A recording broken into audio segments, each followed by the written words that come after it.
Blacks in technology. Blacks in technology. Blacks in technology. Blacks in technology. Blacks in technology. Blacks in technology.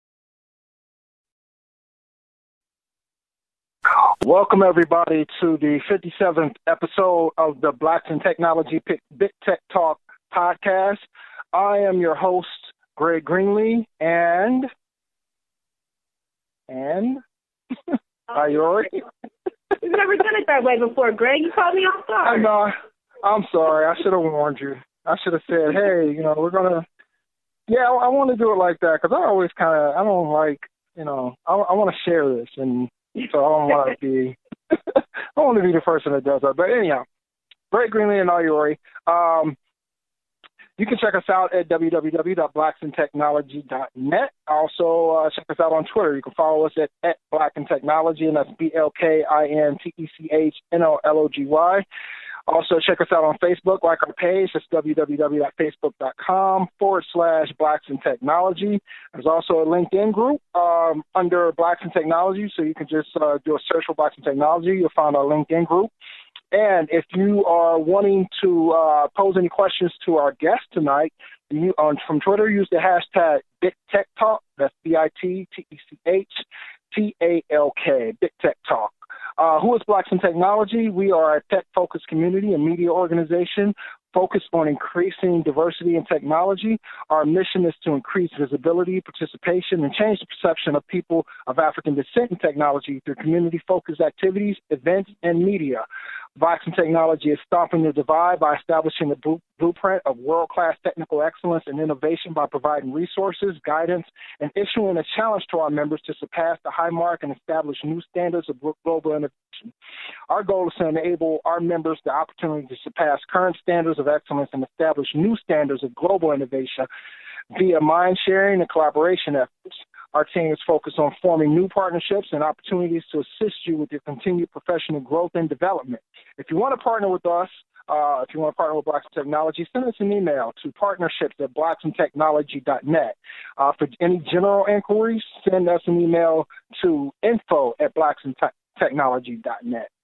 All right, so we got a little bit of housekeeping to do. We want to do some mentions here. I want to mention OSCON, that's the open source conference put on by O'Reilly Media, and that's going to be happening July 20th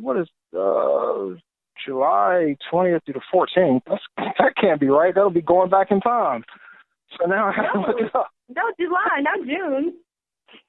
It's July 20th through the 24th. That's what it is. Why did I have the 14th there? That's weird. So the 20th through the 24th, Portland, Oregon, is OSCON. That's happening.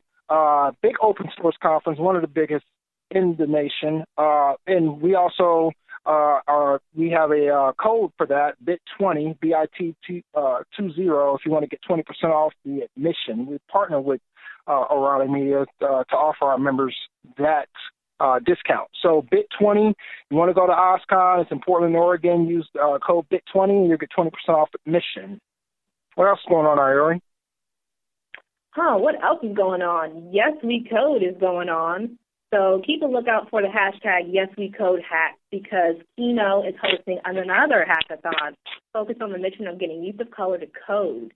And this time they partnered with Yes We Code and Essence Festival to deliver 4 days of hacking during the day and music and entertainment in the evening. So they're going to have artists such as Nas, Mary J. Blige, Jill Scott, Lionel Richie, and the legendary Prince performing all that whole weekend, while during the day, young folks are hacking and building apps to solve problems in their community, ranging from the areas of education, health, restorative justice, and environmental sustainability. It's going to be off the chain, y'all.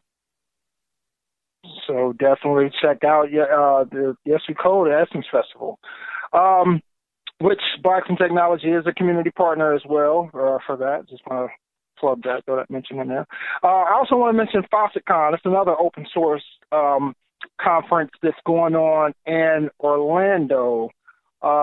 It's put on actually by That's actually getting put on by a friend of mine, Brian. I think his last name is Stein. FOSSCON is going on in Orlando. And what's the dates on that? The dates are September 11th through the 13th. First annual FOSSCON will be held at the Rosen Plaza Hotel in sunny Orlando, Florida. So definitely check that out. I want to mention our tech line. We implemented a monthly tech line system, and we ask our memberships to submit blog topics and write blogs, focus on topics they find useful for the day-to-day execution of their jobs as a system engineer or technology professional. And if you want to contribute to our blog and provide tech line solutions to our membership, send us an email to techline, TECHLINE, at blackstontechnology.net. Also, we spotlight a member of the community every month. So if you're starting a new job, you're an expert in certain areas, you want to share your accomplishments with our community, send us an email. We are doing a Founders Hour podcast where we, spotlight founders and spotlight other people. It's the third Wednesday of every month we actually didn't do our first one. It was supposed to start May 21st, but our first one is actually going to be, I think that's July 16th. We're spotlighting a founder there. So if you want to submit, if you want to be on one of the Founders Hour, submit your information to Jewel, that's JEWELL, at blackstontechnology.net for consideration. All right, what's going on in news, tech news around the nation? Tech news. Man, there is so much going on right now. Google I/O's conference just celebrated a more than doubled increase in women attendees this year. So they increased to meet the rough industry standard of around 20% for tech conferences. Now, this accomplishment was achieved through a combination of partnering with organizations focused on supporting women in tech, organizations like the Anita Borg Institute, Women Who Code, HackBright Academy, Hack Reactor, and others. And they really celebrated it in a great way. I was fortunate enough to attend some of their Women Tech Makers events where they had, I think it was 5 different events around San Francisco that were packed, and they hosted us for happy hour and dinner and networking, and really gave the women in tech community a great platform to connect with each other so that when we showed up at Google I/O, we felt comfortable, we felt like, we had friends, and it was just really a wonderful experience. So I think that's some awesome news. In addition, following suit after Google, Yahoo, Facebook, and LinkedIn recently released their staff demographic data, showing that 4 of the tech sector's largest firms remain largely white and male. It's a fact. But guess what? That's why we're here. We're here to change that and increase diversity in technology. And we're glad that you're listening and supporting us in that and being a part of the change that will bring more innovation and diversity to technology. Also, important news around scholarships and some other conferences out there. Strange Loop and also the Grace Hopper Conference are offering scholarships to increase diversity of attendance. Those scholarships will include passes as well as travel stipends. So if you're interested in this, and everyone should absolutely be interested, get out there and make sure you apply to those scholarships. If there's anything holding you back, tweet us, send us an email at Blackstone Technology, and talk to us, because we want to help you get over that hump so that you can participate in these events, because they are a key part of the strategy to improve diversity and innovation in the tech sector, and it can support you in having a very successful career. So we want to see you there. Definitely. So let's get into introducing our guest. You want to do that, Ayori? Oh, yes, absolutely. I'm so excited.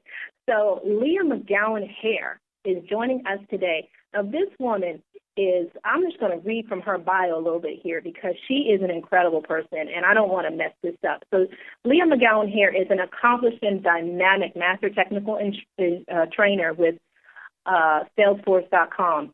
Now, she has more than 20 years of tech experience under her belt, mastering roles ranging from consultant to developer to management, and what she's doing currently, which is technical training.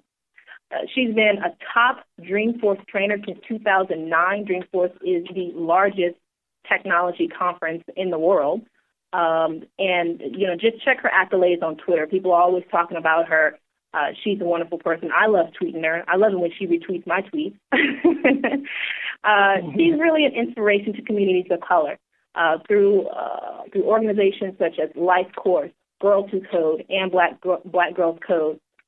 Through her role at Salesforce, she took part in an incredible charitable effort that involved moving the government of Haiti onto the Salesforce platform to better enable the entire country to provide social services to the people of Haiti. And this is after the earthquake, the tragedy of the earthquake. So wow, just to be in her presence is incredible. To add to that, Leah is a dance instructor. She's a fitness model and a lifelong champion for fitness and nutrition. Now, welcome to the show, Leah McGowen-Hare. Thank you. Thank you. It was a West Indian to bring out my Trini accent. I know. She did the thing from, what is that, In Living Color. She has 20 things out. Oh, yeah, good job. Yeah, man, we got work to do. We got work. So glad to have you on the show, Leah. You know, and if I were doing the intro, it would be that and then some about Ayori, but I'm going to fall back because Ayori knows. Oh, yeah, Ayori is great. I always tell people that. Ridiculous. This is about Leah, though. This is about Leah. Come on. I know. We want to hear from you. I am honored to be here, and this is wonderful. You know, I'm glad that I'm now in a space where I can be open about my geekness and embrace it and make it cool. Because back in the day, honey, it wasn't as such. I was a closet geek. Wow. Oh, that you're talking about back in the day. Well, tell us. Let's go back there and tell us. Give us your background, how you got started in tech. Let's go. Well, yeah, I was a prodigy child. That's why I started so early. I'm a Duke Hauser of the technology. No, I started off. You know, I was blessed and fortunate that I had, my father was a professor, my mother was a teacher. So I did not come from, you know, a wealthy family, but I came from a family that was educated and valued education and saw the value of education. So that was a true blessing for me, my brother, and sister. My father introduced me to computers back in the 80s. My first computer was like a Commodore PET, and it was one where you put a cassette tape in and you push play. And you know, he wasn't in technology. He was actually in education. So, but he was always abreast of the latest. So he actually introduced me. So I started coding at 12 years old, and I was coding like in BASIC. BASIC was the language then. And then went off. I went to, you know, boarding school, was coding throughout boarding school, which was interesting to me because back when I was in high school, which was back in the they, I think. Oh, what was that? I think it got broke up. I think it was a little unclear. For some reason that just didn't come through clear. I don't know what that was about. Anywho, moving forward, they taught coding, and I don't know when and where that just dropped off. Like it fell off. Coding was no longer being taught in schools. So, and I'm not talking, you know, even in private schools, it was not being taught. So I was quite surprised to learn of that. But I developed in, and but lo and behold, my goal was to be a Broadway dancer. But apparently that wasn't my father's goal. So I majored in college, and I told my father, I'm majoring in dance. He was like, oh, no, you're not. I'm going to let you play with this for 2 years, but then you got to get a real major. So I did, and I changed to computer science, and I still did dance on the side, as always, in theater. And, you know, moved to New York to work for a company at the time called Anderson Consulting, where I was a consultant and did development as well as ended up managing development teams. I actually worked in the World Trade Center and did development in the financial services for many years. And then moved out to California and joined a company called PeopleSoft, now Oracle, and did development there. But then I fell into my passion, which was technical training, because it married the best of both worlds for me. I could still be abreast of technology, but I could actually engage and talk with people. Because any hardcore developer knows developers don't chitty-chat with each other. So I probably was, as someone once put it, when I come into the office, productivity goes down, but morale goes up. So, you know, it's a trade-off. because I'm a little social. Got you. I think it's interesting, that you mentioned your love for dance, because I kind of feel like when people of color are represented in technology, it always seems so one-sided, right? Like I see pictures of people who aren't people of color, and they have like these whimsical pictures, and it seems like they're not taking themselves as serious sometimes, just kind of like playing around and things like that. If you see some of the profile pics of them, and it seems like that we have to have the opposite, the look. Like always has to be. We always have to be studious, and we always have to be so straightforward and kind of straight up and down. And I like to hear people who are in technology that have this other side, even especially when it's more along the artistic side too. So to show, especially when it comes to showing young people out there that there's no box that you have to be in when you decide to go into technology. And I think a lot of people, young people, might think that, that might be the perception. Like, hey, if you go into technology, you have to be this quote unquote lame square geek. But I think it's okay to embrace the fact that you are nerdy and that you are geeky, but at the same time, show this other side. You don't have to be put in a box. You should be defining what it is to be, in computer science, to be a computer scientist or an engineer, and not let that title define you. So it's good to hear when people have this artistic side to them, or this other side to them, these other activities that they like to engage in. Well, Greg, it's interesting you say that, because it falls upon a hardcore truth with us. I mean, I was brought up that you had to be twice as good. You had to be twice as serious. And that is something that is sort of innate to us culturally.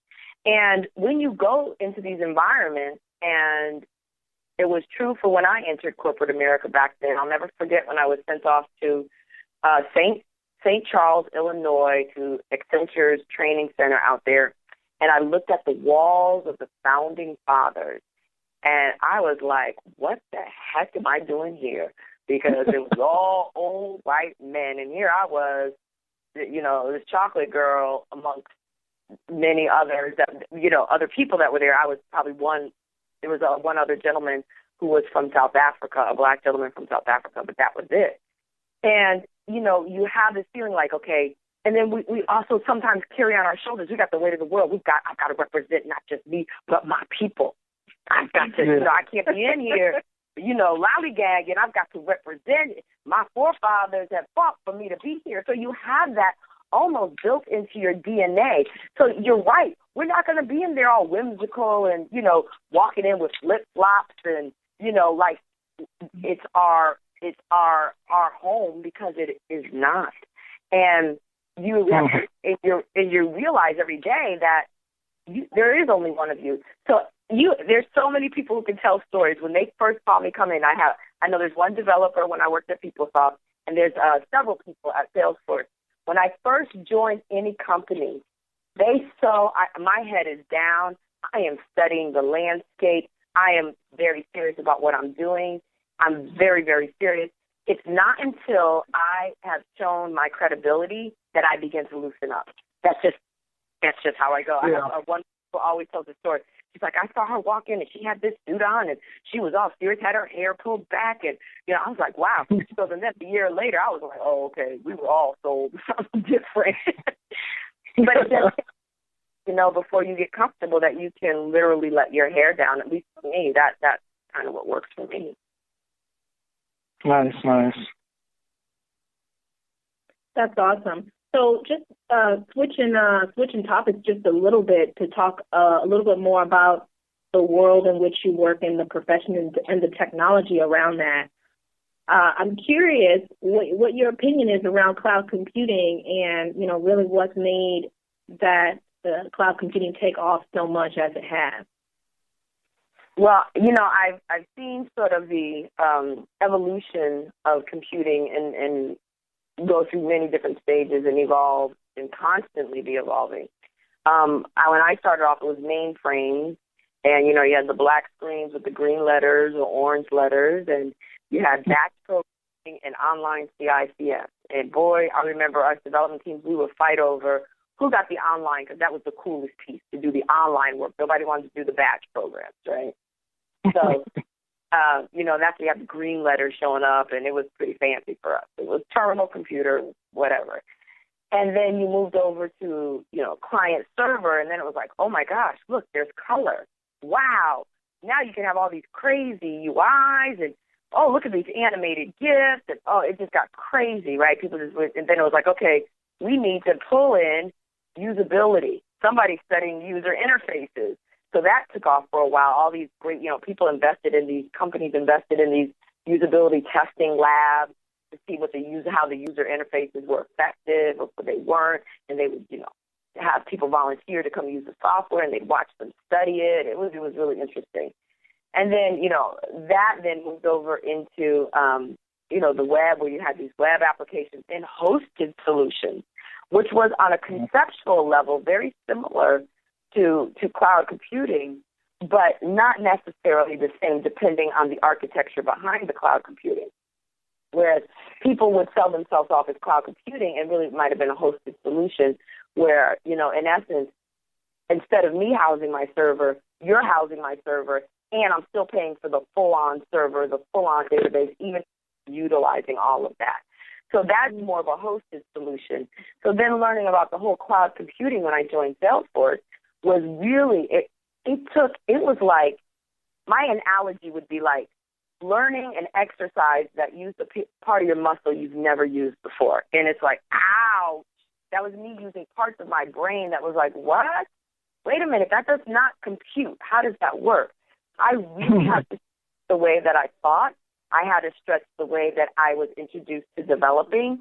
And it was a shift in my mind thought, which is great. It's never comfortable, right? It's never comfortable, but the end result was great because now I can see things in different ways. And just learning about the whole multi-tenant environment and, the slicing and dicing of the servers and the back-end architecture, which made that very different than what we would refer to as a hosted solution, which a lot of people are still calling their cloud solution. So probably more than you care to know, but yeah. That's incredible. I really love the way you tell stories, Leah, because, the change that happened, when we moved from client server over to cloud computing, there were, unfortunately, people who got left behind, and there are always people who get left behind when the change happens. And what we're seeing right now is we're seeing another change. We're seeing the third wave of computers coming. We're seeing the Internet of Things, connected devices, wearable technology. And as much as it's going to be a challenge for some people to catch up, it's a huge opportunity for many others who are excited about this shift. And listening to you talk about cloud computing gets people excited. I mean, I don't know how you do it. You have a gift. Well, I mean, when you start stretching your brain and you're absolutely right. And it's so interesting, Ayori, that you say that people get left behind because for some reason, I think I'm the magnet for those people that get left behind because because I can sometimes go back, back in the good old days with JCL and COBOL, and their eyes light up and they're like, yeah. But then I'm able to move forward, and those people who got left behind are still there. And it's like, and you know what? And that's okay because those systems still need to be supported. We still need to integrate with those systems. But I really think it's in your best interest to understand the architecture of the newer systems, even if that's not where you're going to be working. But if you are going to want to stay relevant and marketable and be able to say, how can you add value? How do your skills add value in a new world? You need to know about that new world. So a lot of times at conferences, I get a lot of people who are still left behind coming up talking to me about the good old days, and I can talk to them about it. But, at the same time, I'm like, you might want to learn a little bit more about what's going on today. Because they're like, well, there's cloud computing. After they've taken my class, they're still talking about how great the good old days were. So sometimes those are my hardest students. I'm telling them why this is good. But I bet you're the one who's able to bring them forward, though. I believe it. Yes, for that moment I can. I agree. For that moment I can get them, it's very rare that I have students that are not excited about learning something new, very rare. But I do remember one class where it was like a bunch of COBOL programmers, and I'm trying to teach them object-oriented programming, and it was like, oh, I would just rather have a class of people who've never seen code in their life. Mm-hmm. It's kind of funny that you mentioned that. I had a situation recently where I wanted to present on a topic involving, computer management, configuration management, and tools, more specifically Puppet. And I kind of got a little bit of feedback about the talk. They, not having me do the talk. Some reasons behind it, but I got to talk to the people today. The people kind of run the organization, and I was just telling them, like, hey, like this is something that is going to make people within the community marketable. Not only that, it's something that's easily, I like to say the word, onboardable. So like you can pick it up, you can learn it, and instantly throw it on your resume. We shouldn't be shying from what's going on in the industry right now when it comes to computers, and throwing infrastructure up there at scale. This is something that we be taking the lead on as far as organizations for people of color in technology, so that they have the necessary skill set, in order to be more marketable and to be more relevant in technology. So I definitely understand where you're coming from when it comes to that. Absolutely. And I think it's also that safe factor, and a comfort factor. You like to stay with what you know. It's safe. But the problem is the world is constantly changing, and if you don't change, you're going to fall. At the same time, you can't be, that new gadget hole where you're jumping on everything that comes out, because things have to grab some traction before it gets some kind of validity. And if people often see, like in the dot-com boom, where people were jumping from company to company waiting for them to go IPO, and people watch that on their resume, they're like, okay, these people are just looking for the next big thing. I don't know if I should invest in that, because if and so at the same time, it's a thin line. You've got to balance between what is worth me investing in understanding and learning, and what is worth me, staying with and really getting to know more depth knowledge on this. Yeah. And just hearing you talk and hearing you, tell stories around technology, I can, tell how you're able to bring people along. And I want to kind of talk to you about that, because in reading your bio, I like one particular word in there. You use the word demystify, right? And I think it's important when it comes to the discussion of technology and people who are seemingly new to it, that some technology gets demystified. Like for instance, I was actually I attended a meetup here, a Blacks in Technology meetup here in Cincinnati, and I wrote a piece on cloud computing for the Blacks in Technology blog. And one of the gentlemen, a gentleman came over to me. I guess he recognized my face, and he said, "Oh, you're the guy that wrote that piece on cloud computing." He was like, "It totally makes sense to me now." He was like, "And I'm a network engineer. I still didn't understand it until you kind of broke it down." And I think that's really important, to not scare away some people and kind of bring them into the fold. So tell us why you feel it's important, and what approach have you found that works best when it comes to demystifying technology? When I was undergrad at computer science, I needed somebody to demystify it for me. I needed analogies. I'm a very visual learner. I needed pictures. Drawing ones and zeros on the board did not help me. I remember assembly language was the hardest language I took in my undergrad, and I had to take it twice. I'm not even going to lie. I can't even take the first one. I was like, I think that's going to have to be a do-over for me right quick. Because it didn't help that I had a professor who was a mathematician, and he was the worst professor. But anyway, I digress. So I just had experience in learning what worked for me. And so when I know technology can be very cryptic, and developers can talk in a very cryptic way, in which they don't even say full sentences, and the other developers already got it. It's like, oh, yeah, I did my 105. Oh, got it. And that works for them. But when you're trying to, and I played the role as a consultant when I was between the developers and the end users. So having to grab those requirements, translate them back to the developers to ensure that we're capturing it all properly. I sharpened my skills there. So then when came time for me to be in the forefront teaching this stuff, and I watched people's faces. And, what's interesting is I come from teachers. My father, like I said, was a professor. My mother was a teacher. So lo and behold, why am I surprised I end up teaching? Right? Just a different context. So I take all of my experience and how my learning, what works for me, and I bring that to the table. So, for example, when I teach object-oriented programming, there's the whole concept of classes and how objects come from classes and how classes have attributes and methods. And I always use the same analogy. I try to bring real-life analogies, and I use the analogy of the human. Think of human as a class, and each one of us in this classroom, we're an object from that human class. And when I see the light bulbs go off, everybody goes, I get it. So just finding different analogies that help people digest this information a little bit better.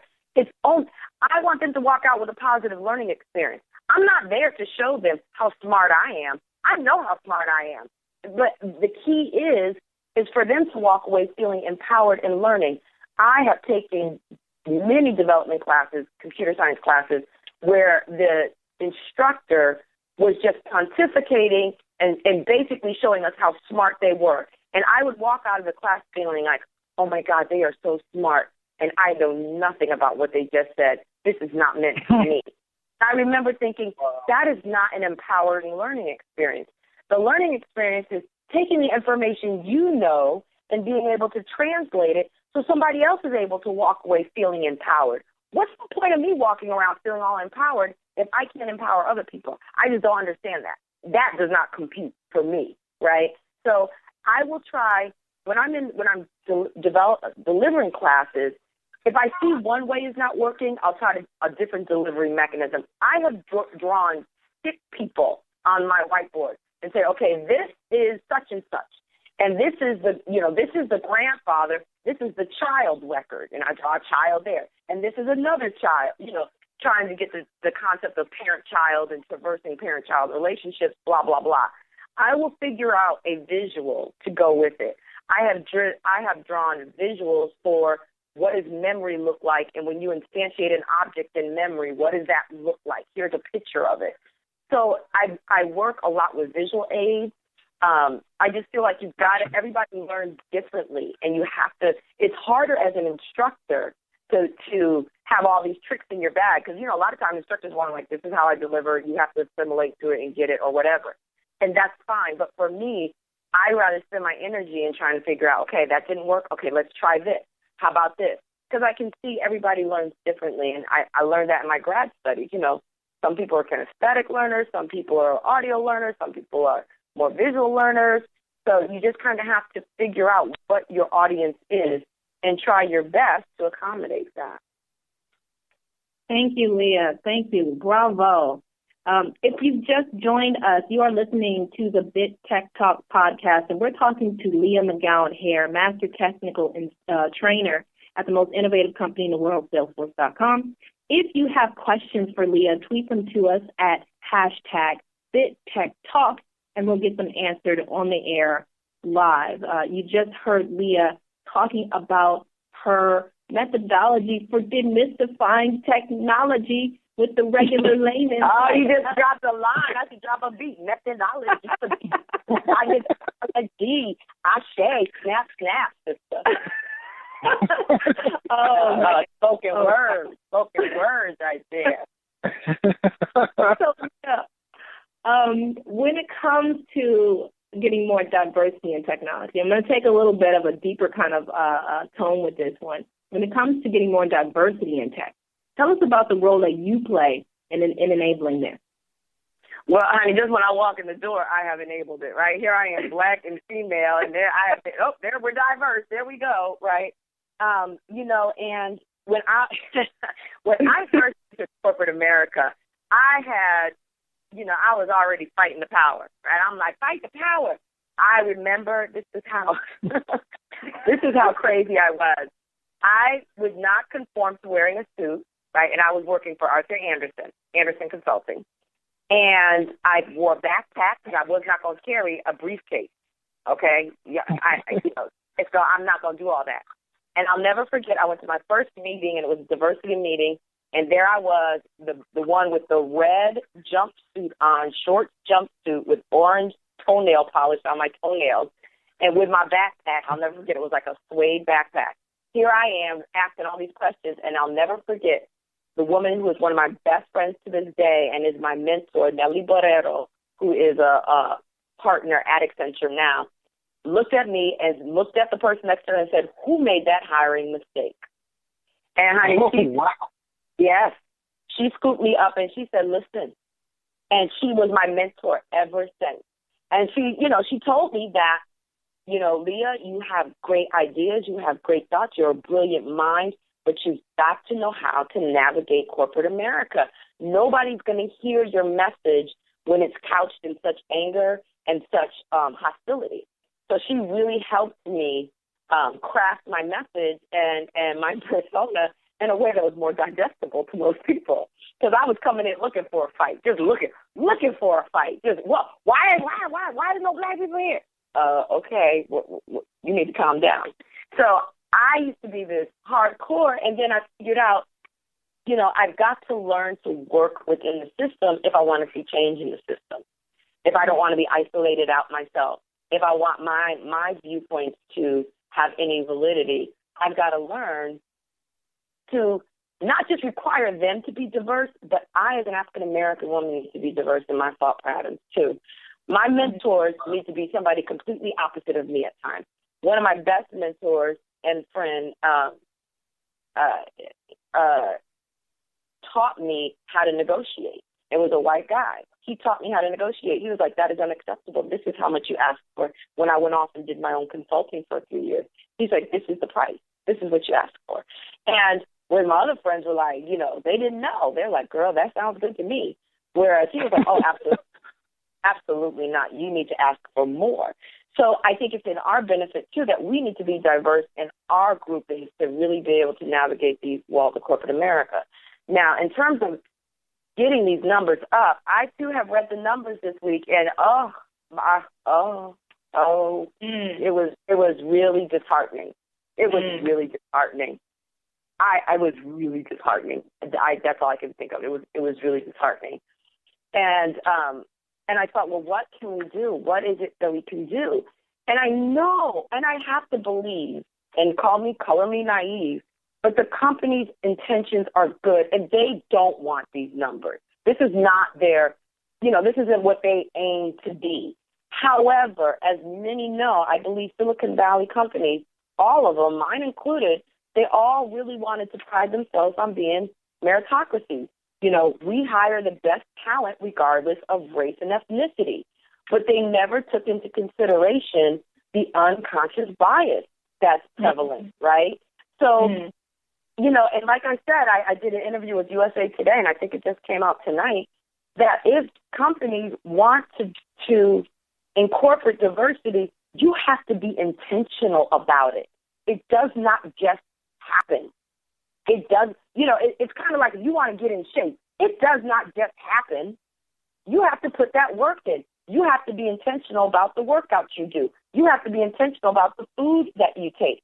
If you want diverse and an inclusive environment, you need to be intentional about that. You need to go out and, yes, hire the best talent, but make sure your talent pool is diverse. And guess what? It may not come easy. You're going to have to go out there and work. The people are out there, but you're going to have to go out there and look. You're going to have to go outside of your normal recruiting or your comfort level or your network of the old boys club. You're going to have to go out there. You're going to have to go outside of that. Otherwise, you're going to end up rendering what you always have. So if you don't make it intentional, it does not just happen. And that's the kind of change where it might feel really difficult when it's new, when you've just started it.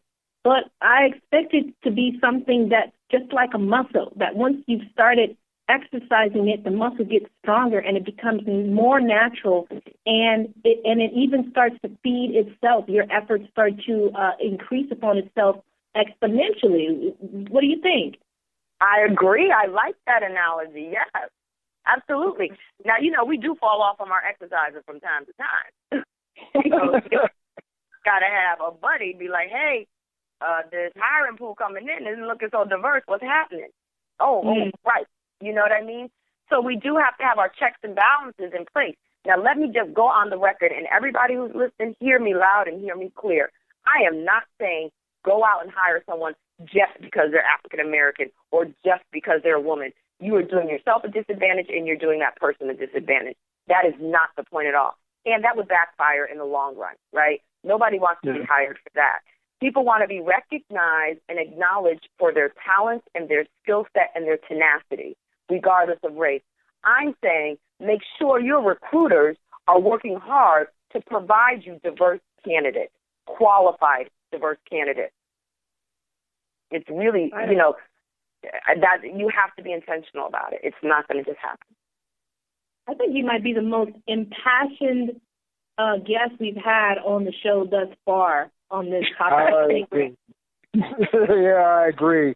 And I want to point out, I kind of want to get the phrase that the statement that you made correct, because I want to tweet that out.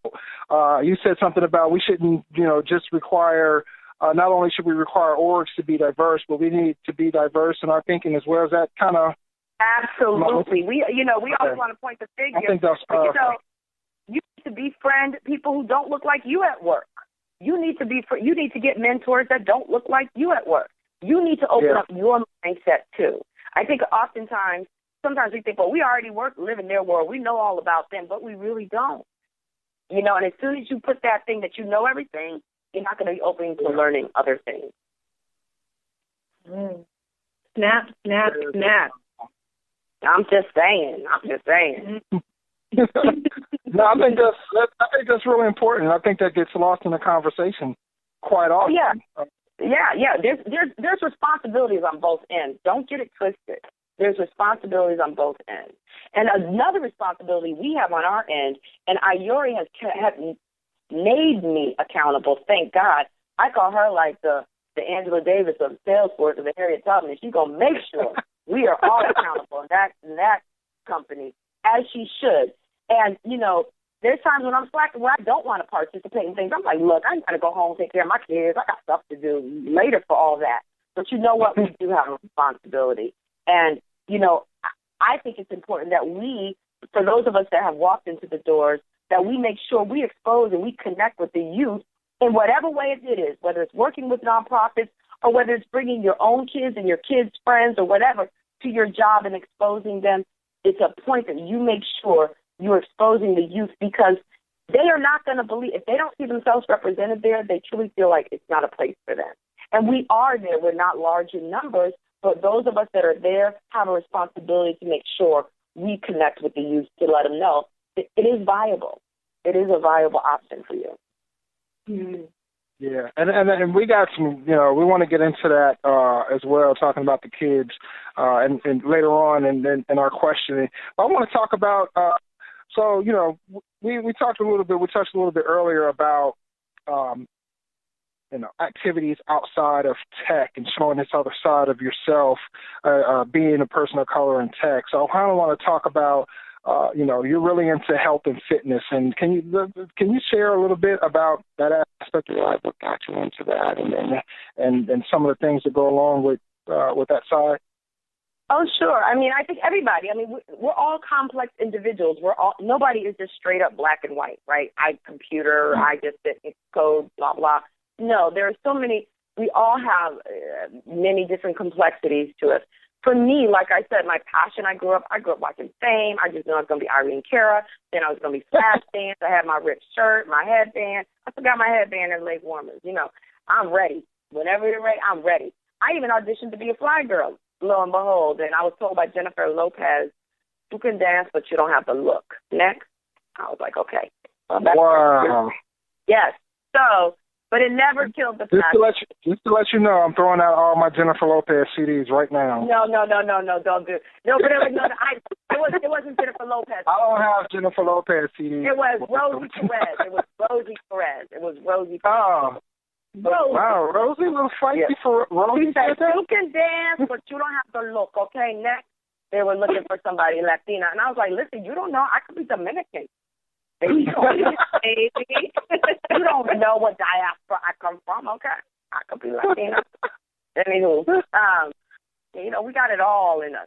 So I dance, I teach at 24-Hour Fitness. Oh, I don't know if I should say that. I teach at a gym, and I do have a passion for fitness. I love to work out. It helps relieve stress that I have. I was running for a while. I finally did my half marathon. My goal this year was to do a half marathon under 2 hours, and I literally did it. I did it at 1:59:59. I swear to God, that was my time. I looked at my time. It was 1:59:59. I checked that box. Is that 26 miles? Is that what a marathon is? So half marathon, 13.1. Okay. 13.1. Gotcha. And then I got into, I fell into amateur bodybuilding about 2 years ago. And I've been doing that and fitness model for a while. So, just keep it fresh and keep it relevant and keep it tight and keep it relevant.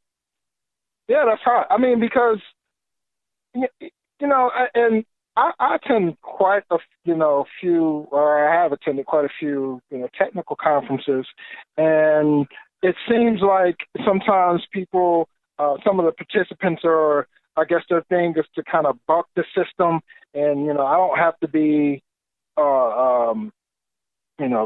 this person on stage, and I'll eat, what I want and eat 20 Twinkies and blah blah blah blah blah, and people see that perception of it, and they think that's kind of what what they have to fit in. So, like I said before, I love hearing things like this. People talking about the other aspects of their lives, and I think you hit on it earlier, Greg. It's that I think what we have to do, black, white, green, we have to stop buying in to these images that media will have us believe. The media will have us believe if you're a techie, then you're out of shape, you eat lots of junk food, you never leave your computer, right? And so you feel that's the image that you need to buy into. And if you're anything other than that, then you lose dev cred, you lose dev credibility, right? Or if you're African-American female, these are only your choices of what you're going to be when you grow up. Here are those images. So I think what we have to do is just stop buying into these images and create our own images. I heard it said once, turn off the television and start telling your own vision. Tell your own vision. Wow. Wow. Yep. Wow. Oh, power. Tell power. your own vision. Power. Oh, my goodness. So now here's another area where you certainly inspire me. I've seen you in action, but you have little ones as well. Greg also has young ones. I have young ones. Many of our listeners do as well. Yeah. Now, what have you discovered as being the key to supporting your children and getting a great education and preparing them to be competitive in this technology economy? I think the biggest thing is exposure. And, you, Ayori, I know it's not about you right now, but you do that one Trinity because you're exposed to any event you're at, Trinity's right there. So it's this exposure. So, hackathon, they know what a hackathon is. My son participated in a hackathon. My kids, watch mommy do computer stuff. They watch mommy do bodybuilding stuff. They can see, it isn't so foreign so that, kids can grow up and say, oh, I've seen a variety of things. I've been exposed to a variety of things. So it's tangible to me. It's something that I can reach. When children lack exposure, they believe it's out of their reach. That's just not something that I've ever seen, nor will it be something I do. So I think it's really important that you give your kids exposure the best that you're able to do. And, doesn't mean he's going to, he did a hackathon, doesn't mean he's going to be a coder, no. But at least he's exposed it, he's tried it, and he knows, I can do this too. I can do these other things, even if I don't see myself represented in this because I've been exposed to it. I think that is one of the biggest things.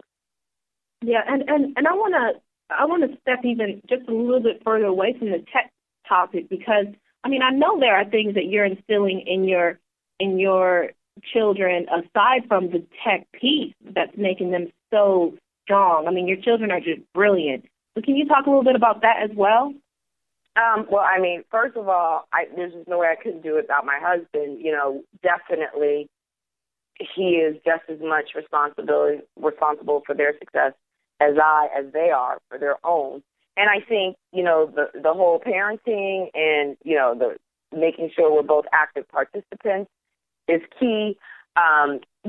Instilling a level of spirituality in our home and we definitely talk, in terms of we don't conform to a certain religion, we're definitely spiritual individuals. We do go to a Christian church. Those things are important, but also health. And we do things as a family.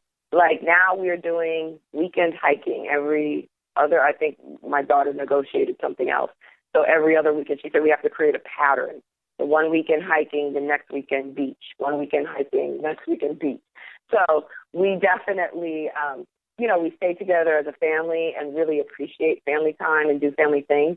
On Friday nights, because I can't really go out, I have kids. So I decided I'm bringing the party home.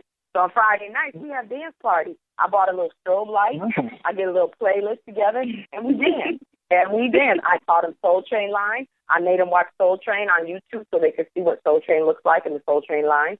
And so we do a Soul Train line every Friday night. Wow. I'm going to put a party on one way or another. No, those are great ideas. I mean, for family bonding, I've never thought about that. And California has these beautiful natural resources. It makes no sense to live in California and not go to the beach at least once a month, or go for a hike. And all these are free things. These things don't cost. You know what I'm wondering right now? I'm wondering what it's going to be like for your kids when they go to school and they say, "Oh, we were Soul Train dancing." They're going to be like, "What the heck are you? What is Soul Train?" Well, my twins just had a birthday party, and they go to independent school, private school, so the majority of their classmates are Caucasian. And we came and we had a dance party and we made everybody do the Soul Train line. They loved it. They loved it. I'm going to have to create a change.org petition to bring back Soul Train with Leah McGowen-Hare as the host. Everybody can bring back Soul Train in their own home, honey. Soul Train will always be alive. I think I'm gonna have to. I'm gonna steal that. By the way, I got to do that. That brings that generation into this generation. It's important to know about these things. These are part of our culture, part of our history. Soul Train. I call it like I whenever we're in the car, I make sure my oldest that he knows the music. I'm like, who's that singer right there? He's like, Luther Vandross. I go, no, it's just Luther.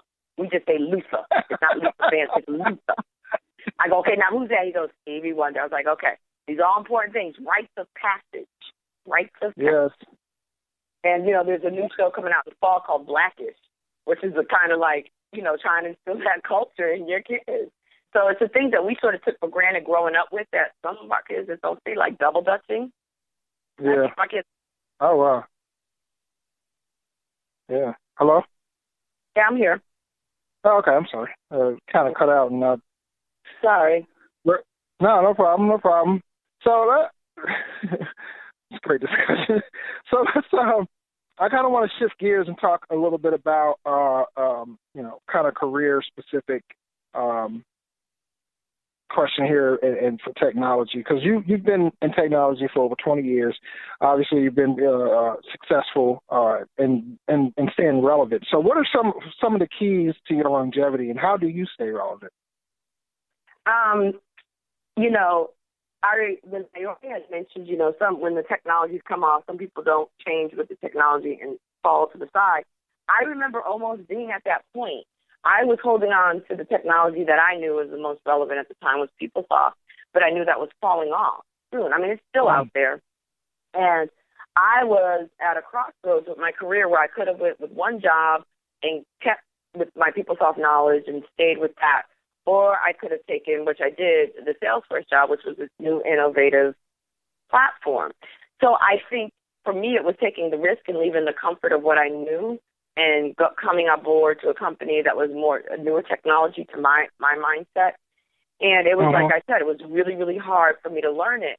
But I think it is staying abreast of that technology and the latest.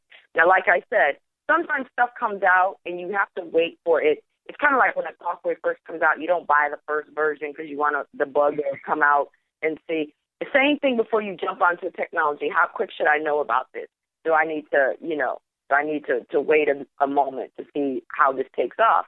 I mean, but that's your own judgment call. But you definitely want to stay abreast of it. I was talking to a great mentor of mine and a great friend of Ayori and mine, Mary Scotton, and we were talking about our feeds, our Twitter feeds, our Facebook feeds.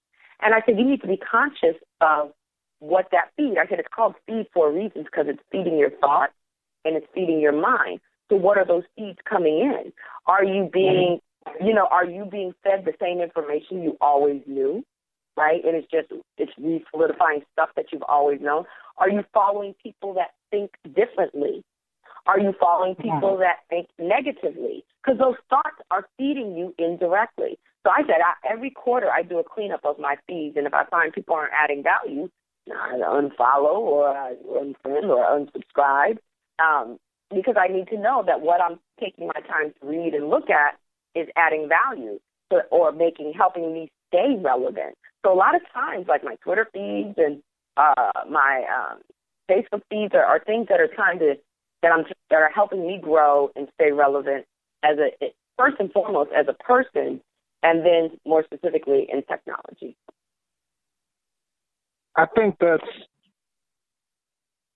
very, very powerful what you just said, because especially about the Twitter feeds, because I usually, people will follow me, and sometimes I'll look and I kind of check them out and see whether or not, are they in the same field? What are they doing? That type of thing before I go and I add them, right? But recently, and this was probably in the past couple of weeks, I had to go through a cleaning phase too, because there was some controversy that happened, and it was just so minute and small, but everybody was tweeting about it. I'm trying to think if it had something to do with something about either Jay-Z and Beyonce or Kanye West and Kim Kardashian. It was just something that was going on. It was just so irrelevant.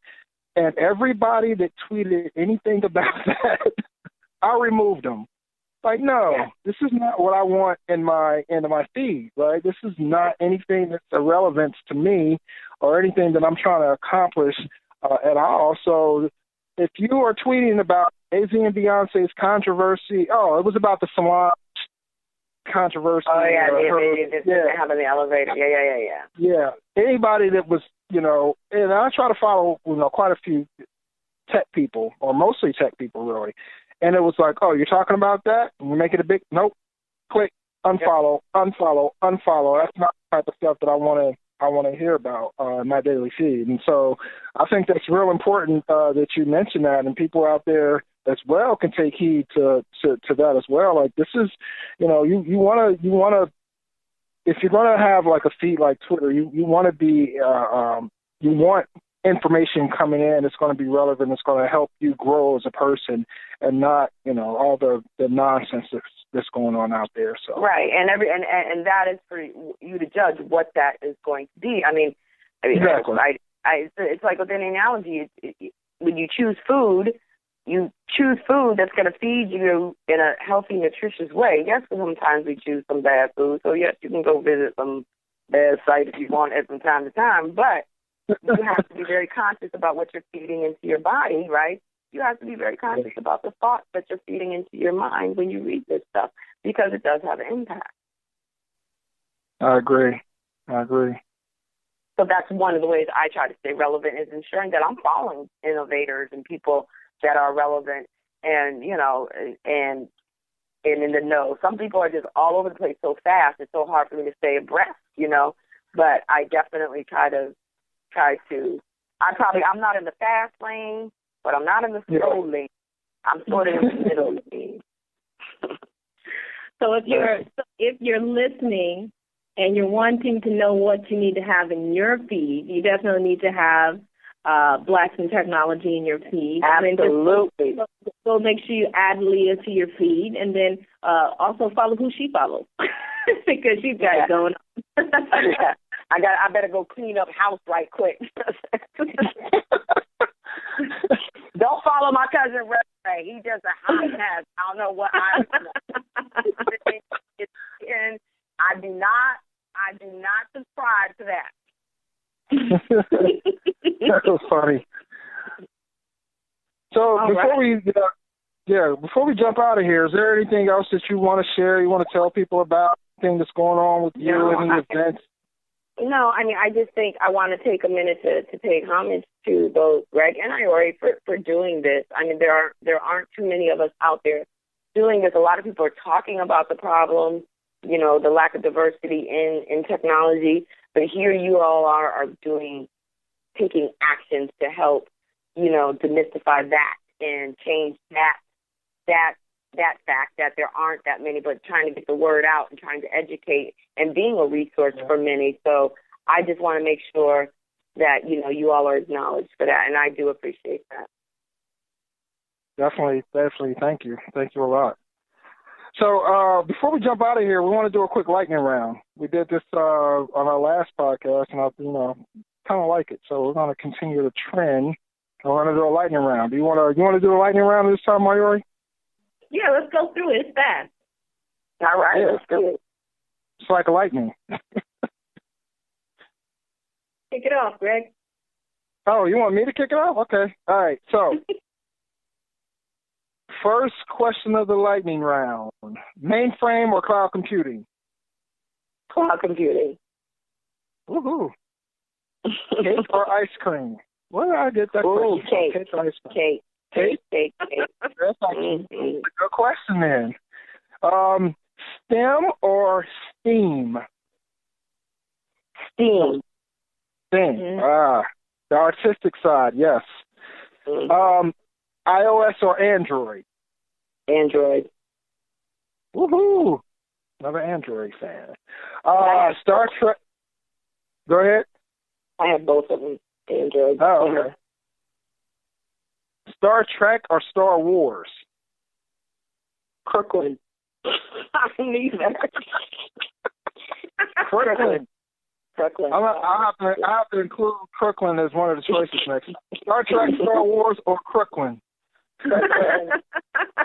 All right. Last but not least, fitness trainer or technical trainer?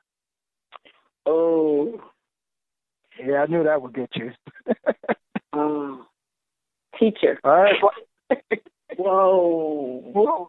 Yeah, that kind of messed me up there. Yeah, I was trying to get you. I was trying to get you to choose, and I can't. I'll choose trainer. Nice. I think that's it. That's it for the lightning round. You won. Awesome. Do I get cake? Yes, you get cake. All right.